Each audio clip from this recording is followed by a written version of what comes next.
Israel फिलिस्तीन का युद्ध भयानक होता जा रहा है। हमास के एक बड़े नेता सालेह अरौरी की बेरूत में हत्या कर दी गई। बेरूत लेबनान की राजधानी है और आपको पहले से पता है कि लेबनान के लड़ाके हिजबुल्लाह इस युद्ध में शामिल हैं। और जिस तरह से हमास के इस नेता की हत्या की गई है उसके बाद खाड़ी देशों का भड़कना जायज़ है।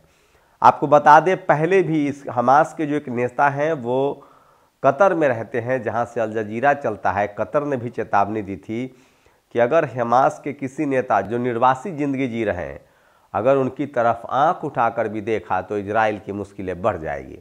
और ये सच साबित होता जा रहा है। नमस्कार, मैं शंभू कुमार सिंह और आप देख रहे हैं नेशनल दस्तक। जैसे जैसे ग्राउंड जीरो पर मतलब गजा पट्टी और वेस्ट बैंक में इजरायली फ़ौज हार रही है, उसकी फ़ौज भाग रही है और हमास उसे मार रहा है, जिस तरह से मलबे की आड़ लेकर इजरायली फ़ौजों पर हमला बढ़ा है, उसके बाद इजराइल ने दूसरे मोर्चे पर काम करना शुरू कर दिया है। इजराइल की कोशिश है कि वो लगातार एक तो अंधाधुंध फायरिंग करता है, निर्दोष फिलिस्तीनियों को मारता है ताकि फिलिस्तीनी हमास का समर्थन छोड़ दे। साथ ही उसकी कोशिश है कि दुनिया भर में जो हमास के नेता बैठे हैं, खासकर खाड़ी देशों में, वहाँ उनको मारा जाए मोसाद के जरिए। इसी आरोप में 4 दिन पहले ईरान ने 4 मोसाद के अधिकारियों की फांसी की सज़ा दे दी थी। लेकिन आपको बता दें कि खाड़ी देशों ने पहले ही अमेरिका को अलर्ट किया था कि अगर इजराइल ने गुस्ताखी की और खाड़ी देश में बैठे किसी भी हमास के नेता को मारा तो ये खाड़ी देशों पर हमला माना जाएगा। इसीलिए बेरूत में जो हमास का नेता मारा गया है उससे अमेरिका अपने आप को अलग कर रहा है। अमेरिका कह रहा है कि हमें कोई जानकारी नहीं थी, हमें कुछ नहीं बताया गया था और इजराइल ने अपनी मर्जी से ये कार्रवाई की है। लेकिन खाड़ी देशों ने अमेरिका को चेतावनी दी थी कि अगर इजराइल ने इस तरह की कोई भी कार्रवाई की, किसी भी खाड़ी देश पर हमला किया, तो इसका नतीजा अमेरिका को भी भुगतना पड़ेगा। दरअसल अमेरिका के लगभग 13 से ज़्यादा सैनिक ठिकाने हैं खाड़ी देशों में, जिसमें Syria, Iraq, Qatar, Saudi Arabia में ठिकाने हैं। वहीं खाड़ी देशों ने कहा था कि जो 40,000 आपके सैनिक हैं और 13 जो सैनिक अड्डे हैं, दरअसल 13 का पूरा कारोबार अमेरिका हैंडल करता है। जैसे भारत में आदिवासी जंगल में रहते हैं, हंसदेव का जंगल, लेकिन कोयला के खदान सब शहरी लोगों का है। सारा वहाँ का जो खनिज संपदा है वो शहरी कंट्रोल करते हैं। उसी तरह से खाड़ी देशों का सारा तेल अमेरिका कंट्रोल करता है। वहीं अमेरिका को खाड़ी देशों ने कहा कि या तो अपना व्यापार समेट लो या फिर इजराइल के साथ छोड़ दो। अब तक इजराइल को लेकर खाड़ी देशों की पॉलिसी थी कि जिस तरह से रूस और अमेरिका के बीच तनातनी है, जैसे रूस ने हमला किया यूक्रेन पर। यूक्रेन एक कमज़ोर देश था, छोटा देश था, लेकिन नतीजा क्या हुआ? जिस तरह से यूरोप और अमेरिका ने हथियारों की सप्लाई की वो अभी भी युद्ध में बना हुआ है।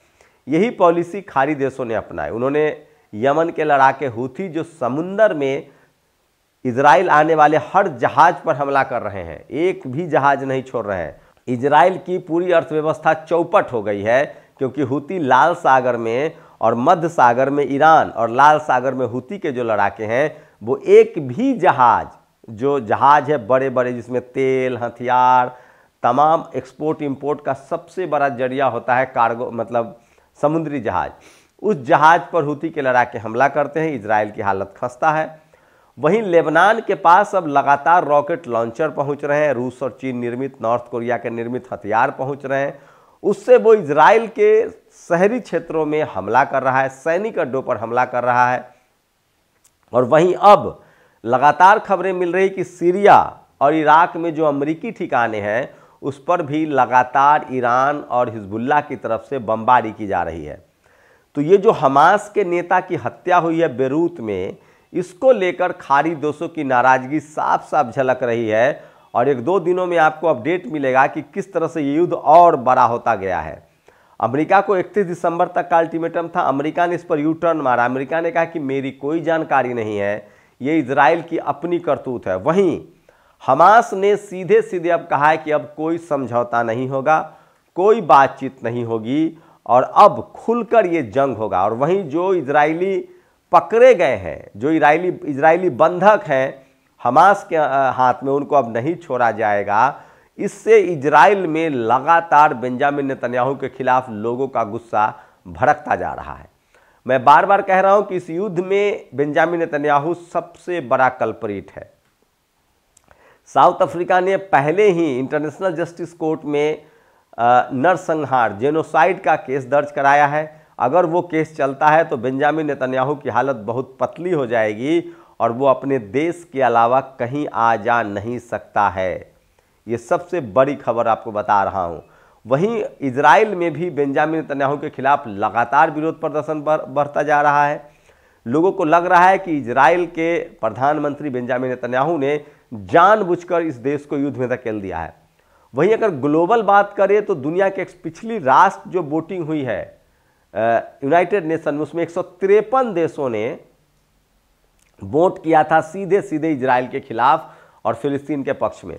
भारत सरकार 3 बार वोटिंग कर चुकी है यूनाइटेड नेशन में इजराइल के खिलाफ और फिलिस्तीन के पक्ष में, जिसमें 2 बार वोटिंग इजराइल वर्सेस फिलिस्तीन है और 1 बार सीरिया वर्सेस फिलिस्तीन इजराइल है।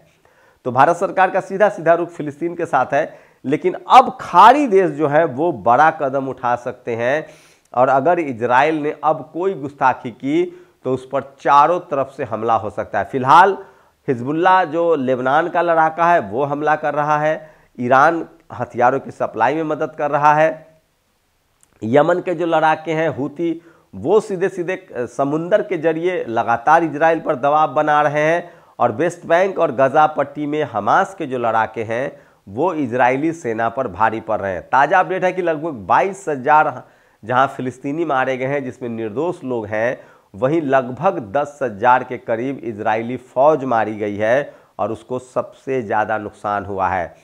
तो ये युद्ध उतना आसान नहीं है जितना इजराइल समझ रहा था। जैसे रूस और यूक्रेन के युद्ध में रूस जितना आसान समझ रहा था, इजराइल और फिलिस्तीन के युद्ध में इजराइल जितना आसान समझ रहा था वो मुश्किल हो रहा है। और युद्ध जैसे जैसे लंबा खींचेगा इजराइल के पास बर्बादी तय है, क्योंकि फिलिस्तीन के पास खोने के लिए कुछ नहीं है। लगभग गजा पट्टी के और लगभग फिलिस्तीन की आबादी 20 लाख के आसपास है और वो सब लोग बेघर हो गए हैं, तंबुओं में रह रहे हैं, प्राकृतिक आपदा झेल रहे हैं और उनकी ज़िंदगी नारकीय है। और अब वो इस बात को लेकर तैयार हैं कि हमें किसी भी तरह से इजराइल के खिलाफ लड़ना है, आज़ादी लेनी है और ये आर पार की लड़ाई। ये सबसे बड़ा अपडेट दे रहा हूँ। वहीं इजराइल को अपनी बादशाहत कायम करनी है, वो दुनिया में मैसेज देना चाहता है कि वो ताकतवर है और इसलिए उसकी कोशिश है कि अगर इजराइल कुछ बड़े फिलिस्तीनी नेताओं को जो निर्वासित जिंदगी जी रहे हैं दूसरे देशों में, अगर उनको मारने में कामयाबी हासिल करते हैं तो हो सकता है कि हमास सरेंडर कर दे या पीछे हट जाए। लेकिन ठीक उलट हो रहा है। जो लोग कल तक घरों से नहीं निकल रहे थे, कुछ ऐसे लोग होते हैं जो घरों से नहीं निकलते हैं गजा पट्टी और वेस्ट बैंक में, अब वो भी सीधे सीधे घरों से निकलने लगे। इसका मतलब है कि हमास का जो समर्थन है फिलिस्तीन में वो बढ़ रहा है, उसके लिए हमास का जो समर्थन है वो बढ़ रहा है, उसके लिए हथियार की जो सप्लाई है वो बढ़ रही है। और इसका मतलब है कि युद्ध लंबा चलेगा, बहुत लंबा चलेगा, तब तक जब तक फिलिस्तीन अपने आप को पूरी तरह से आज़ाद न कर ले। वहीं अब इजराइल की मुश्किल खाड़ी देशों को लेकर होगी, क्योंकि खाड़ी देशों ने कहा था कि अगर किसी भी खाड़ी देश में निर्वासित हमास के या फिलिस्तीनी नेता पर हमला हुआ तो वो खाड़ी देशों पर हमला माना जाएगा। और इसी कड़ी में अमेरिका अपना पल्ला झाड़ रहा है और खाड़ी देश अब मजबूती से एकजुट हो रहे हैं। तो ये सबसे बड़ी खबर आपको बता रहा हूं, सबसे बड़ा अपडेट दे रहा हूं आपको कि इजराइल फिलिस्तीनी युद्ध में एक हमास के बड़े नेता जो लेबनान के बेरूत शहर में रह रहा था, उसकी जिस तरह से हत्या हुई है उसके बाद से युद्ध की आग और भड़क गई है।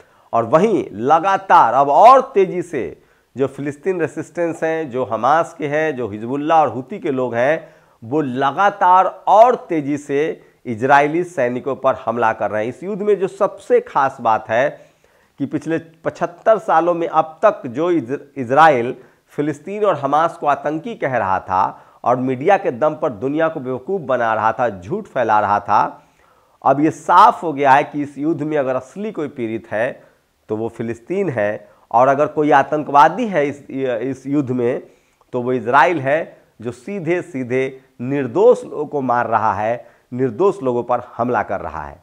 आपकी प्रतिक्रिया क्या, अपनी प्रतिक्रिया जरूर दीजिए। शुक्रिया। नेशनल दस्तक की आपसे गुजारिश है कि अगर इसको बचाना चाहते हैं तो नेशनल दस्तक को सब्सक्राइब करने के लिए रेड कलर के सब्सक्राइब बटन को दबाएं, फिर बेल आइकन की घंटी दबाएं। नेशनल दस्तक को बचाने के लिए बहुत जरूरी है कि हर खबर को शेयर करें, लाइक करें, कमेंट जरूर करें।